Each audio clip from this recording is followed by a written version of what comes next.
I've read your book, Midlife Medium, and again, it is fascinating. And in the book, let's start here. You talk about healing the relationship with your mother after she died. Let's start there. Tell us about that. Okay, yeah, that is a good place to start. My mother and I had kind of a rocky relationship, starting in teenage years, is so common with daughters and mothers. And in her lifetime, let me say I'm an only child. And my mother was, in my opinion, probably was not the best mother for me. I wanted a more lenient mother, and she was a more controlling mother. And so we had a very rocky relationship that fell into my adulthood. We got along, but it was still not the best relationship. So after she passed, of course, when someone passes, that's when you review all of your relationships with that person. Did I do everything I could have? Was I kind enough to that person? And you go through that whole thing.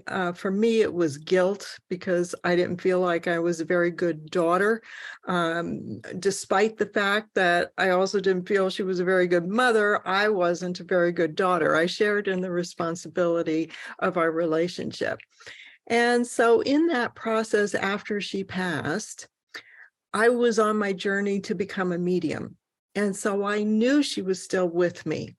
And I knew that we could still heal our relationship.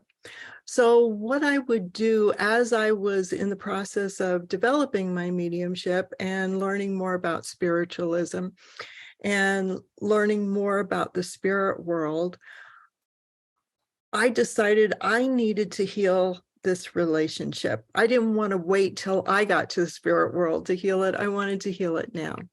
And so I would send out emotions of apologies.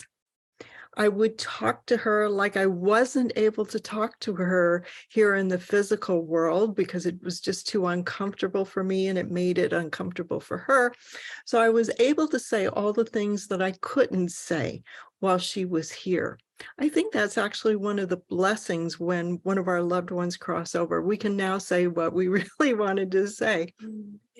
And so I not only sent apologies to her, as well as my love, and that I was sharing responsibility in our relationship, but through other mediums, I would hear from her with her own apologies and with her understanding and realizing her role in the relationship as well.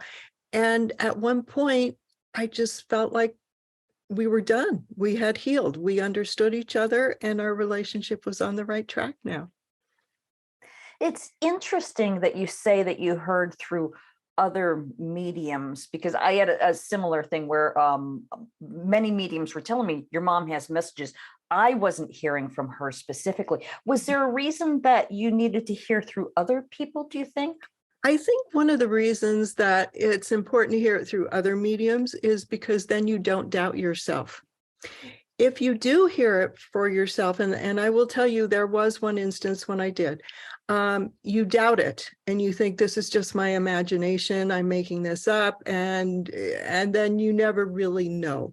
But when you hear it from a medium who doesn't know you, who doesn't know your mom, and they're telling you things that you need to hear because of this rocky relationship, all of a sudden it's believable and you trust it. Now, the one time where I did receive, well, there are probably many other times, but in fact there were, now that I think about what I wrote in Midlife Medium, there were several times. But the one time that really stands out is when I had a dream about her. And we often talk about those dreams that make total sense, that seem so real. We refer to those as spirit visitations. And she visited me in a dream. And I didn't get to say goodbye to her. I wasn't there when she passed. And she gave me the opportunity to say goodbye to her and to talk to her then. And so I feel like that was another validation that she was hearing me and she was understanding what I was trying to do in healing our relationship. So I think they do communicate in different ways. The question is whether or not you believe it's really them. Yeah, yeah, that makes sense. Thank you. Mhm. Thank you for letting me ask that. No, so what's your background in healing? Well, I think all mediums are healers. I mean, there's just no doubt in my mind, because the messages we deliver, the spirits we connect with for either our clients or people in an audience or whatever, it's all healing. It's all healing. So I think mediums are all healers. So my background started when I started becoming a medium, but I also took some courses and read a lot of books on spiritual healing, in particular by Harry Edwards, who was one of the greatest healers of the 20th century. I read all of his books and started practicing healing the way he recommends doing it. Plus, I also took Reiki classes and I took shamanic healing classes as well. And then I took some and read a lot about medical intuitive readings, which I also feel are very healing. So I have a varied background in healing. Yeah, yeah. And then, of course, you've got this genealogy background. I love the combination of those two worlds, because for me, you really, I shouldn't say you can't do one without the other, but it makes for a fascinating chocolate in your peanut butter combination. So let's talk about that. In your experience, how does genealogy really, sort of weave in well with ancestral healing? Well, not all genealogists are mediums and not all mediums are genealogists, but I agree with you. I think the two go well together. I think when someone starts to research their ancestors, the ancestors perk up and take notice. I think they realize, oh, somebody's talking about me, somebody's looking for me. And I think depending on the ancestor, I think most want to be found in the records, but I think some put those roadblocks in our way, and so they're more difficult to find. But I do think just the act of researching your ancestors sends out that vibration, sends out that energy that, hey, somebody's interested in me. Somebody wants to know my life story. When I became a medium, and that was my whole quest in writing Midlife Medium, can it improve my genealogy to become a medium? And I think it did, because I'm more aware now of subtle hints or subtle nudges or whatever that I wasn't aware of before. When I was writing my book, In Search of Maria B. Hayden, and I'm not related to Maria at all, when I was researching her, there were twists and turns in the research I don't think I would have normally taken, but I was open to those nudges. I was open to that inspiration from her and said, look here, where normally I don't think I would have looked in those spots. And so I think in developing mediumship, along with being a genealogist, I'm more aware of what our ancestors, the direction they're pointing us into. That's not to say I'm a super genealogist any more than I'm a super medium. I'm just saying that the two have opened my awareness a lot more to our ancestors. Yeah, yeah. And well, in Hank Jones's work, he talks about how when you're really into the whole genealogical groove, these amazing synchronicities will occur. And you touched on that a bit. And you also mentioned, this was interesting, that sometimes they will block your research. Wow. Talk about that a bit, if you would. Well, this is just my own personal opinion. I have nothing, I have no facts to back it up, but I just think, well, if there are those ancestors who want to be found, there also have to be those ancestors who don't want to be found for whatever reason. They don't want you digging in their past, just like people today. I would have a problem with people digging into my past right now. I mean, once I'm dead, that's different, but But the same thing happens in the spirit world. Some people just don't want their stories told. They just don't want you to know about them for whatever reason. Either they're embarrassed by something, or they want to keep something private. They're just not ready. Yet 10 years later, you could do research on that same person, and all of a sudden those brick walls fall down. Why is that? Yeah, yeah. I wonder if maybe when that happens, because I relate to that, that maybe you need to grow up a little bit so that you can hear their story with more compassion and understanding about maybe why they acted the way they acted. Do you agree with that? I totally agree with that. And the other aspect of my genealogical journey is learning how to put ancestors into historical perspective. What is a scandal today may not have been a scandal 100 years ago.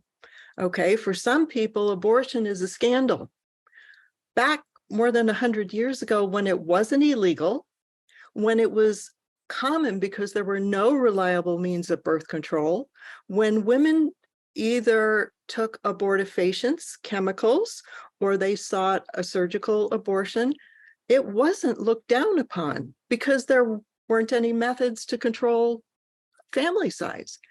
So it wasn't a scandal. Yet today, if we consider it a scandal, we look back on it as a scandal. But if we do the social history research, if we find out what life was like, how common was this, then we realize, hey, we're putting our judgments onto their lives, our personal opinions onto their lives. And maybe that's why they don't want us to find them.